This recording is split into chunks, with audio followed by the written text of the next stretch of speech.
এই খাবারটি যদি আপনি নিয়ম করে খাওয়ান, ইনশাল্লাহ আপনার বাচ্চার স্বাস্থ্য মোটা হবেই। আসসালামু আলাইকুম প্রিয় দর্শক, বাচ্চাদের জন্য আজ এমনই একটা চমৎকার রেসিপি শেয়ার করেছি যেটা কিনা বাচ্চাদের জন্য খুবই পুষ্টিকর, মজাদার এবং ওজন বৃদ্ধিকারী এমনই একটি খাবার। প্রিয় দর্শক, এই খাবারটা তৈরি করার জন্য এখানে আমি সবজির জন্য ব্যবহার করেছি পটল নিয়েছি কুচি করে, এবং সেই সাথে দিয়েছি গাজর কুচি করে, এবং সাথে গোলালু দিয়েছি। তো এভাবে যদি আপনারা বেশি একটু কুচি করে নেন বা গ্রেট করে নেন, সেক্ষেত্রে কিন্তু রান্নাটা খুব সহজই হয়ে যাবে। প্রিয় দর্শক, এরপরে কিন্তু এখানে আমি ব্যবহার করেছি ডালের জন্য মুগ ডাল ব্যবহার করেছি, এবং চালের জন্য ভাতের যে মোটা চাল রয়েছে সেটাই ব্যবহার করেছি।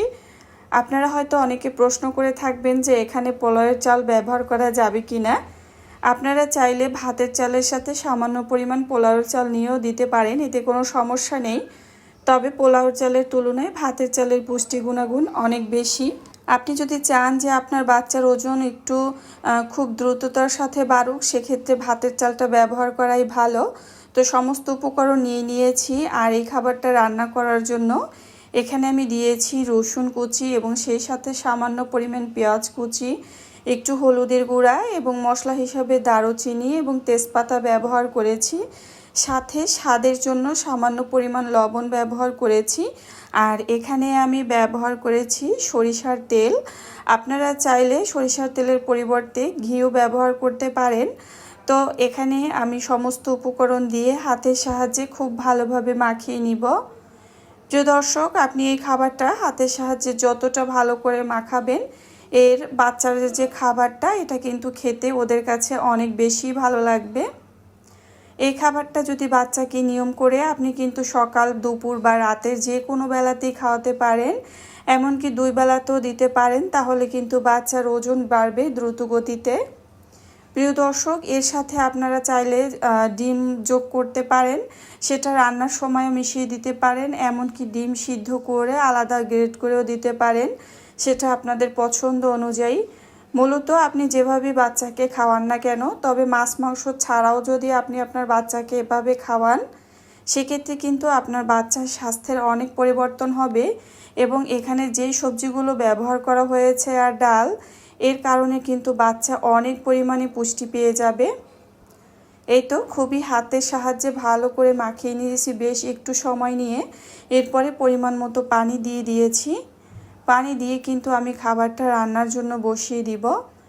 আর শুরুতে কিন্তু আমি ভাতের চাল আর ডাল যে ব্যবহার করেছি, সেটা কিন্তু বেশ কিছু সময় ভিজিয়ে রেখেছিলাম, কারণ রান্নাটা যেন খুব সহজই হয়ে যায়। এই তো এখানে আমি বসিয়ে দিয়েছি রান্নার জন্য, আর শুরুতে ঢাকনা দিয়ে ঢেকে দিচ্ছি।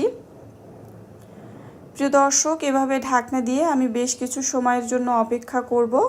আর দেখতেই পাচ্ছেন কিছু সময় পর কিন্তু বলক চলে আসছে। সত্যি কথা বলতে কি, এই রান্নাটা করার সময় যখন আমি এভাবে বলক চলে আসার পর ঢাকনাটা তুলেছি, এত সুন্দর একটা ফ্লেভার আসছিল, মানে সত্যি খুবই ভালো লাগছিল। বিশেষ করে সরিষার তেলটা যেহেতু কাঁচা ব্যবহার করেছি, খুব ভালোভাবে হাতে মাখিয়ে নিয়েছি, তো যার কারণে দেখা গিয়েছে খুবই সুন্দর একটা ভালো ফ্লেভার বের হয়েছে। এই তো বাচ্চার খাবারটা যখন রান্না হয়ে যাবে, আমি যে এখানে দারুচিনি আর তেজপাতা ব্যবহার করেছি সেটা কিন্তু আলাদাভাবে তুলে ফেলেছি। আপনারা চাইলে এই খাবারটা ম্যাশারের সাহায্যে মিশিয়ে নিতে পারেন। এখানে আপনারা চাইলে ব্লেন্ডারও ব্যবহার করতে পারেন। এই খাবারটা যদি ব্লেন্ডারে এভাবে মিহি করতে যান, সেক্ষেত্রে কিন্তু আপনাকে খাবারটা প্রথমে ঠান্ডা করে নিতে হবে। গরম অবস্থায় কোনো খাবারই ব্লেন্ডারে দেওয়া যাবে না, এতে দেখা যায় ব্লেন্ডার নষ্ট হয়ে যেতে পারে।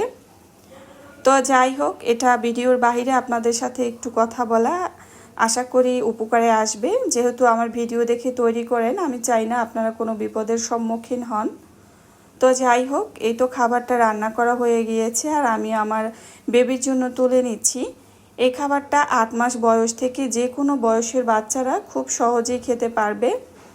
আর যদি 7 মাস বয়স থেকে দিতে চান, তাহলে একত্রে এতগুলো সবজি না দিয়ে এখান থেকে যে কোনো একটা সবজি বাছাই করে তারপর কিন্তু আপনি আপনার বাচ্চাকে খাওয়াতে পারবেন।